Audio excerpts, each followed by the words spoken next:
Hello, I'm Corinna Harrod, and this is the Monday Night Review. Hello, and welcome to episode 124 of the Monday Night Review. I hope you're well. I hope those of you who have had kids off for the Christmas holidays have got them back installed safely where they belong. My kids have been back for nearly a week, whereas my friends, I think a lot of private schools around here, not until tomorrow. It's the 9th. It's pretty long. Anyway, Christmas decorations are down here. We do it on 12th night. I miss the tree. But I do try and make January slow, cosy. I don't sort of get rid of all the unhealthy food. I try and hunker down still so that it's not too much of a shock to the system. So I hope you're doing the same and you're not having too much of a dreadful January. I do have a spending problem at the end of December where the money I spend during Betwixtmas is not real money, and therefore we're already stony broke. I don't know how we're going to feed the family for the rest of the month, but everyone's got new pyjamas, so swings and roundabouts. Today we're going to talk about the murder of Cara Knott. The sources I'm using today, I'm actually going to put some glasses on. 2024, the era of responsibility. Sources today was an excellent Huffington Post article by Drusilla Morehouse, a lot of LA Times articles from 1986 to 1989, San Diego Magazine, article by Lisa Petrillo. There's just loads out there. Actually, when I first started writing this, I thought, oh my God, it's going to be a page long. I'm going to have to do it as a mini-sode. There's not a lot out there. But the more I read, the more I uncovered there was a lot out there, and it's a distressing story. Brace yourselves. It's not gross. Anyone who gets put off by the grossness, you're okay.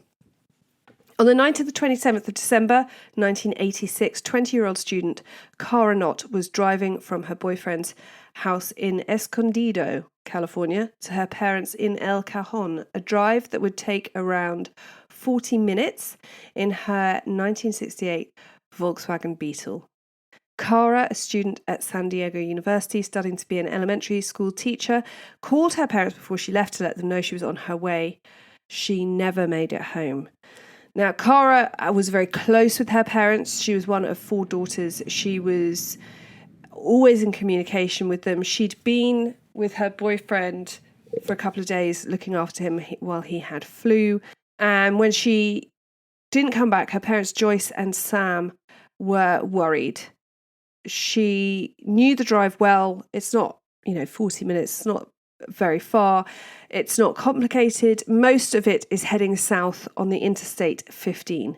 Her parents, when she didn't get back, called 4 local police stations who, apart from confirming that no accident had been reported involving a Volkswagen Beetle, did nothing else.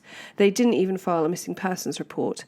Cara's mother phoned the local hospitals, and again, no one fitting Cara's description had been admitted.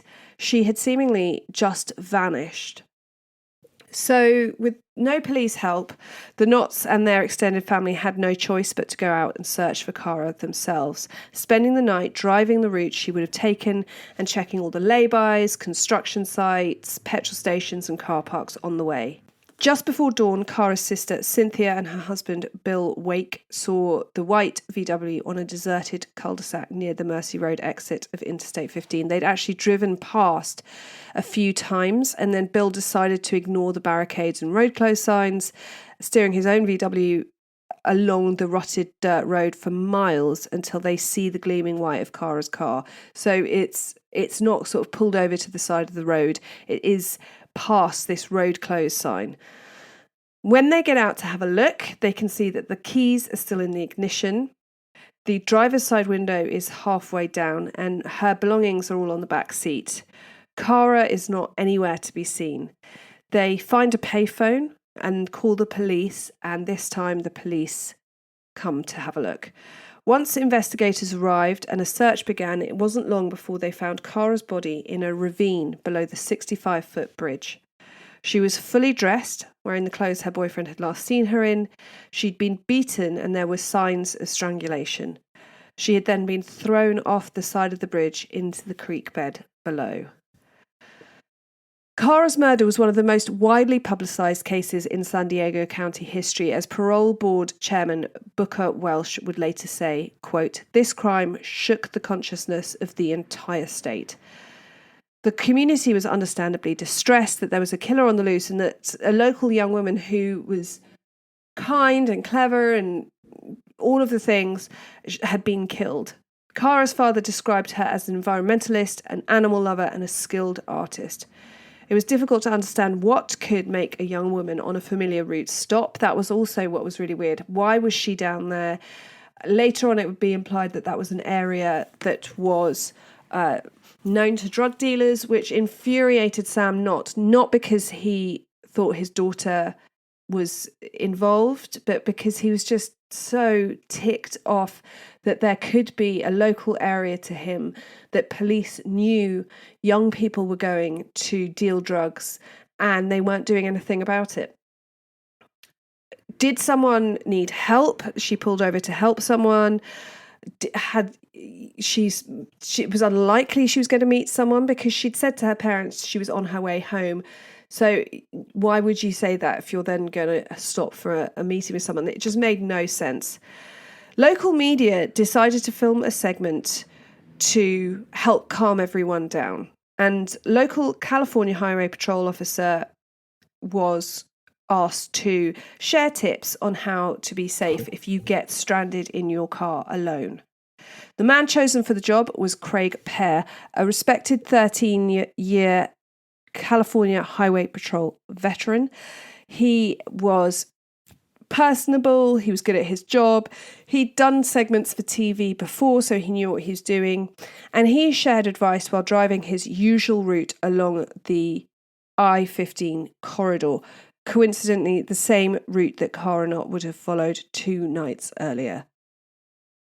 Sinisterly, after the segment aired, the station received dozens of calls from women reporting unsettling run-ins with Craig Pear. Notably, many of these women struck a similar resemblance to Cara Knott, not only in appearance and age, but also in the kind of cars they drove. All small cars, and 7 of them were VW Beetles. It was also noted that a number of people phoned in asking how Craig Pear had visible deep scratches on his face during filming. The women who called up reported that they'd been stopped by Pear for a minor traffic offence, which they hadn't necessarily committed, and were asked to pull off at the exit for Mercy Road. Some were even made to reverse against the flow of traffic to do so. They were then made to drive to the bottom of a secluded, unlit off-ramp, where Pear would then detain them, sometimes for up to 90 minutes, chatting to them and asking them personal questions. Now, understandably, these women were not to know that this was happening to others, and I have been pulled over by police more than once, and you just want to make it stop. So you do what you're told most of the time. But I mean, I'm of an era where I would never get out of the car, whereas this is the 1980s. 2 relatives of the women, I believe it was 2 mothers, but I'm not sure, who had been stopped by Pear in this way, had called to complain that their kids had been pulled over. But this wasn't looked into further, and he was even commended for his strategy, as it avoided people being stopped on the side of the road for long periods of time. Sorry to say it, but the people who commended him were men. Only men would see this as a plus point. As a woman, just the idea of being asked to pull off into a dark, unlit off-ramp in the middle of the night, even if it is with a man in uniform, just no, thank you. Keep me on a nicely lit area. In fact, the last time I got stopped by the police, they asked me why it took me so long to stop, and I said, sorry, I'm not pulling over on a dark area of road. Don't know who you are. Which went down really well. But they weren't able to overlook all the phone calls that were coming in after this media segment. And in fact, the homicide team soon gathered enough information to be able to arrest Pear. And on the 15th of January, 1987, he was taken into custody. I wonder what would happen if he hadn't been so arrogant as to say that he would go on TV. Because, as we know, the police so far have been criticised, and they will go on to be criticised a lot more. So I doubt they would have looked at the possibility of someone officially in uniform as being responsible.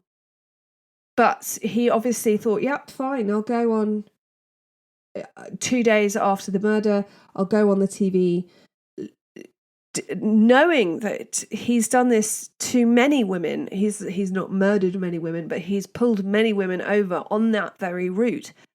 Not only had he been recognised by the viewers, but they'd also seen these visible scratches on his face, and he was questioned about these, and he said later that he got them from falling into a chain link fence, which would hurt.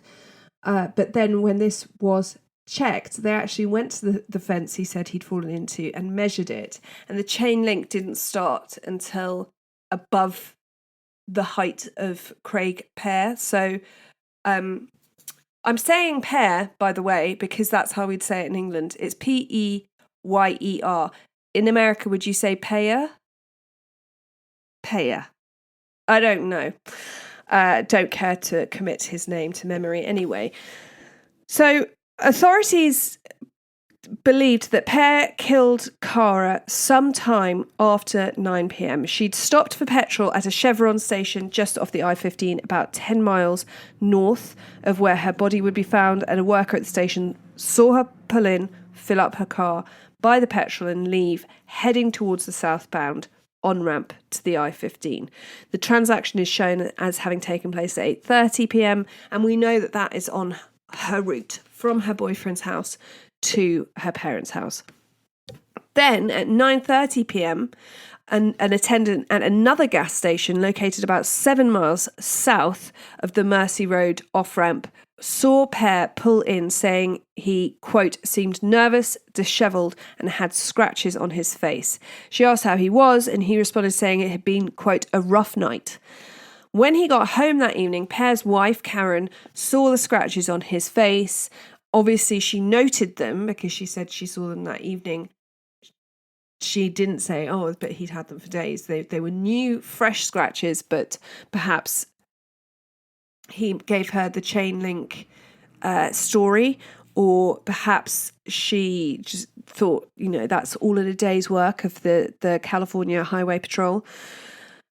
Pear did attempt to cover his tracks. After a call for witnesses was put out, 2 brothers came forward saying they'd been pulled over by Pear at 10 p.m. for speeding. At the time, they thought it was weird and noticed that he crossed out the correct time of 10 p.m. and had written in 9:20 p.m, which would give him an alibi for the time of Cara's death. And obviously, there's absolutely no reason for him to do that unless he needed to give himself an alibi for 9:20.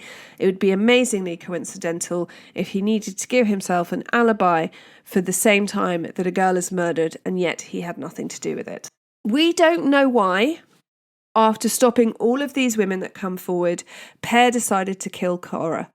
Whether she threatened to report him and he believed her for some reason, or that she knew someone and her complaint would carry more weight than those that he'd pulled over before. Maybe she was the first person to say this isn't right.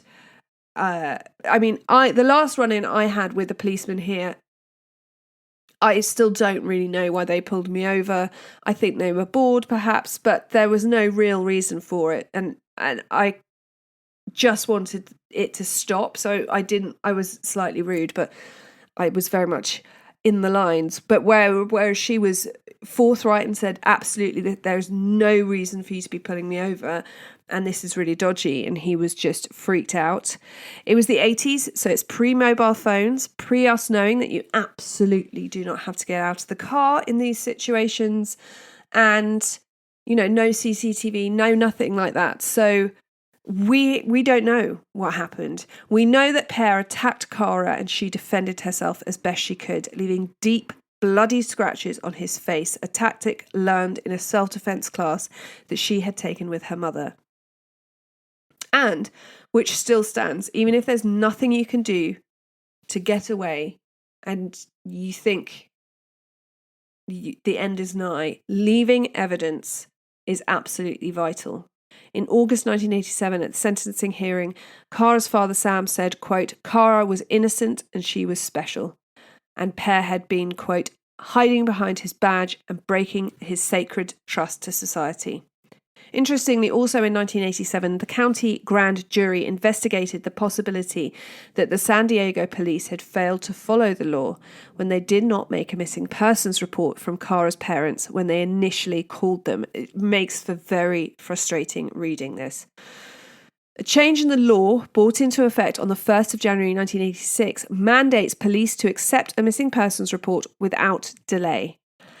When questioned, out of the 4 police departments contacted by the Knotts, only one of them, El Cajon, where they lived, said that they were aware of the law and had incorporated it into their policy. Spokesmen for each of the 4 police agencies acknowledged that the family had called their departments on the night that she was killed to report that she'd failed to arrive home, but also stated that the family had never asked to file a missing persons report. This makes me want to thump my head against the wall. They shouldn't have to. They said that in the first call they were asked about accidents involving a white VW. The second call that they were said that they were looking for her, the family were looking for this girl, and were there any accident reports? And the third call to say that they'd found her car. So basically, it appears that because the Knotts had never actually used the word missing, a report had not been filed. They make a lot of excuses saying the term missing is open to interpretation, and we know from experience that they probably would have said she's an adult, she's 20, she can do what she likes, and had she been any younger, they'd have said she's a teenage runaway. But this is to change, and it just makes me so frustrated, because if someone phoned me up and said, our daughter hasn't come home, has there been an accident reported, blah, blah, blah, blah, you'd think someone would say, would you like to file a missing persons report? Or it's too soon to file a missing persons report. Anything. But it seems that they literally got their question answered. No, there's been no accident. It's just so infuriating. Not that it would have saved her, sadly. In 1988, the prosecution put forward that Per had knocked Cara out with a flashlight, probably the one that he'd been seen using on the news segment that aired just after her murder, and then strangled her with a ligature. The jury at the trial was shown enlarged graphic photos of her injuries and shown how the flashlight would fit with the bruise inflicted above her eye. The pathologist who performed Cara's autopsy was able to confirm that the ligature marks on her neck matched a length of rope found in the back of Per's car with the width of 3/8 of an inch. Quite specific, same amount of rope, same width of rope to the mark on her neck. That wasn't all. Cara had been dressed in a purple sweatsuit with white leather boots because it's the 80s, and purple fibres were found in Per's gun belt, boot, and on the bridge where he had disposed of her body, and these fibres matched Cara's sweatpants. Fibres found on Cara's hands matched Per's uniform jacket, and a gold thread matched his highway patrol patch. They found blood on Cara's boots and sweatshirt, which matched Mayer's blood type, interestingly, AB negative, which is the rarest type. Per's fellow officers testified to his strange behaviour following the murder, including continuous requests regarding the investigation status, what was going on, and his attempts to justify the perpetrator's crime as a mistake. Bizarrely, despite all of this evidence, after deliberating for 7 days, the jury in the first trial are deadlocked, with 7 of the 12 jurors voting to convict. The judge declared a mistrial in February 1988, and Pear remained free on bail. It's amazing what a position of authority means. Even just reading all of that, you're like, his blood type is on her clothes. His very rare blood type is on her clothes. He's got a false alibi. He's done it before. He has scratches on his face. What more do you need? But, the thought of someone in this position of authority doing something like this is just, for some people, unbelievable. The Knott family and many others complained that the trial was disorganised and confusing, and so by the time the second trial commences, a few months later, there is a new prosecution team. Now, as I just said, to me, the outsider in 2024 in the UK, it feels like with all the evidence available, even I could have been the prosecutor on this case with no legal background, because there's just so much evidence pointing to Craig Pear. New evidence is shown and new witnesses brought to the stand. In total, 24 young women testified that Pear stopped them at night for minor traffic violations at the same desolate off-ramp near where Cara Knott was killed. The women, many of whom were allowed to leave without being cited, many of whom looked very similar to Cara. She had blonde, sort of Farrah Fawcett style hair that was popular at the time, and a lot of them had similar hair, said that they were detained for up to an hour and 40 minutes and asked details about their private lives. In June 1988, the jury found Craig Pear guilty of the murder of Cara Knott. It would be the first conviction of murder by an on-duty California Highway Patrol officer. Pear had not testified during his trial and had only spoken to maintain his innocence. The only time he showed emotion was when his wife Karen, who's his third wife, maintained her husband's innocence throughout and read a statement saying, "My husband was a friendly, vibrant and well-loved person too, and in my heart I know you have the wrong man." The Knott family also read a statement, Sam saying, quote, "We want to make sure this terrible horror does not happen to someone else. Cara was innocent and she was special." Superior Court Judge Richard Huffman, who'd presided over both trials, struggled to keep his composure before imposing the sentence. Huffman was particularly angered by a CHP sergeant's failure to take decisive action when a mother had called to complain that Pear had forced her daughter to stop on the darkened Mercy Road off-ramp 1 month before Knott was murdered in the same area. Huffman said that CHP officials allowed Pear to, quote, "continue taking young women to the off-ramp even after receiving complaints." He went on to say, quote, "A young woman was brutally murdered by on the very threshold of life. I can't fix anything. All I can do is punish. There's nothing I can do. One family has almost been destroyed by this, and the sentence that the court will impose will do the same to another. There's nothing I can fix." He sentenced Craig Pear to 25 years to life in prison. In 1996, having sued the state for letting a dangerous policeman run loose, the Knott family reached a $2.7 million settlement with the CHP.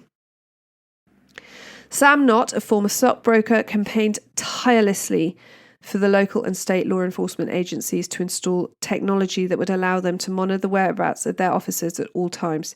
He also pressed law enforcement to ease the standard 48-hour waiting period before issuing a missing persons bulletin to officers in the field. His campaigning led to numerous agencies having installed the kind of monitoring system that he suggested and have shortened the missing persons reporting time as well. Sam and Joyce created a clearinghouse for parents of missing children to inform them of their rights and what emergency services were available to them, and scholarships were awarded through the Cara Knott Foundation. Friends of Sam say that he kept his daughter alive by campaigning and making these changes. In 1999, Sam, Joyce and others, including officers involved in the investigation, created and dedicated a park at the murder site to Cara and other victims of violent crimes. The oak saplings planted have grown into a small grove of trees, and each trunk is circled by colourful memorials to other victims of violent crimes, lost loved ones and missing persons. The byway leading to the garden and running parallel to I-15 is named Cara Way, and the bridge from where her body was dropped is now called the Knott Memorial Bridge. To add a twist of the knife to this sad story, Sam Knott, Cara's father, who after his daughter's murder became a crusader for victims' rights and police accountability, died of a heart attack on the 30th of November 2000 whilst tending to the memorial garden he'd created for his daughter. The 63-year-old was seen at 5 o'clock by a passing San Diego police officer. 90 minutes later, a second officer found him slumped over the steering wheel of his car. He died just yards away from where his daughter's body was found. District Attorney Paul Finkst said of Sam, quote, "His every act every day took him back to Cara. In 25 years in this business, I've never seen anyone like Sam Knott." The largest memorial in the garden is to Cara, and now it has a bench dedicated to her father nearby. Joyce Knott would tell the parole board, quote, "I do feel that he did kill Sam as well. He always felt that he'd failed his little girl by failing to protect her. His death was a slow, agonising one."